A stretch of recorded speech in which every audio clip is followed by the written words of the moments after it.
బీరకాయ తొక్కు పచ్చడి ఎలా తయారు చేసుకోవాలో ఒకసారి చూద్దాం. బీరకాయ తొక్కు పచ్చడికి కావలసిన ఇంగ్రీడియంట్స్ అన్ని ఒకసారి.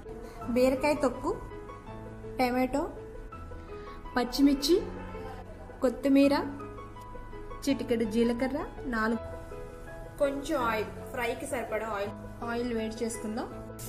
బీర తొక్కు ఫ్రై అయిపోయింది, దీన్ని పక్కన పెట్టుకుందాం తీసుకుని. ఇప్పుడు ఈ ఆయిల్లోనే పచ్చిమిర్చి కూడా ఫ్రై అయిపోయిందండి, ఇది కూడా పక్కన తీసి పెట్టుకుందాం. కొత్తిమీర కూడా ఫ్రై చేసుకుందాం అండి. కొత్తిమీర సగం ఫ్రై అయిన తర్వాత టమాటా కూడా దీంట్లో వేసేసుకుందాం. ఇప్పుడు టమాటో, కొత్తిమీర టమాటో బాగా దగ్గరగా ఈ మిశ్రమం అంతా మిక్సీ జార్లోకి తీసుకున్నాం. వెల్లుల్లిపాయ, జీలకర్ర మాత్రం ఫ్రై చేయకూడదు, పచ్చిగానే మిక్స్ చేసుకుందాం. జార్లో వేసేసుకొని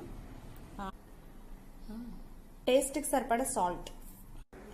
ఎంతో రుచికరమైన బీరకాయ పచ్చడి రెడీ.